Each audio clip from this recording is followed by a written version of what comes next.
Heç kim xəstələnmək istəmir.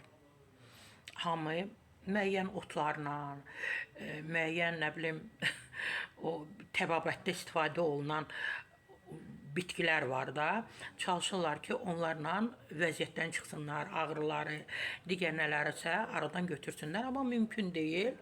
Çünki mütləq həkim, müayinələr, müalicələr, dərman, iynə, sistem bunlar mütləq olunmalıdır ki, insanın səhhəti bərpa olunsun, insan sağlam olsun, həyatını davam etdirə bilsin. Mən səmimi deyim ki, gedirəm. Mən də həkimlərə müraciət edirəm, xəstəxanalara gedirəm. Demək olar ki, özəl mən xəstəxanalara, klinikalara heç vaxt müraciət etməmişəm. Mən dövlət xəstəxanalarına müraciət etmişəm daima. Onlar da insana xidmətdə yüksək oldular. Bilmirəm, digərlərinə də belədir, ya daima mənə qarşı o diqqəti hiss etmişəm. Heç bir ödənişsiz, lap tibbi sığortadan əvvəl olsun, indi olsun, həmişə o xidmətlər ödənişsiz olub.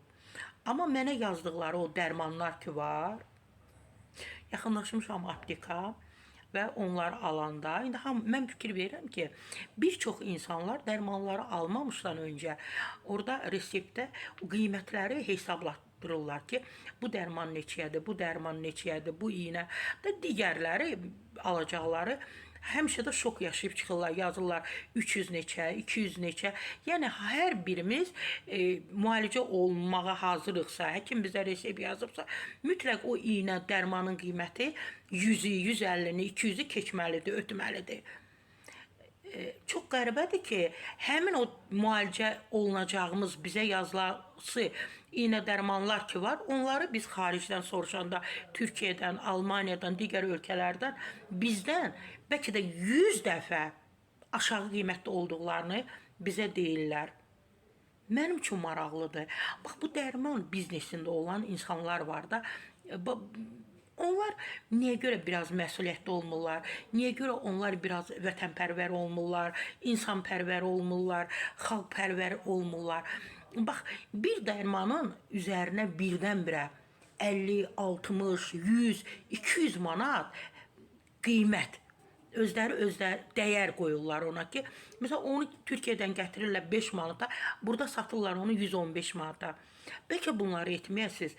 İnsan həkimə müraciət edir, tibbi sığortası var, müayinə olunur, amma müalicəyə gələndə, inanın ki, elə xəstəxanada pul alsalar, iynə dərmanı insanlara ödənişsiz versələr, aşağı qiymətə satsalar, daha bu əlverişli olar.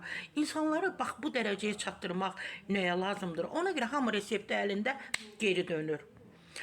Dərman biznesinə məşğul olanlar, elə deyərdim ki, verginin özüdür, onlar kömrükdən keçərkən qoyulan vergilərdir. Məhz o insanlara da deyirəm, ürəyinizdə biraz insanpərvərlik olsun, biraz vətənpərvərlik olsun.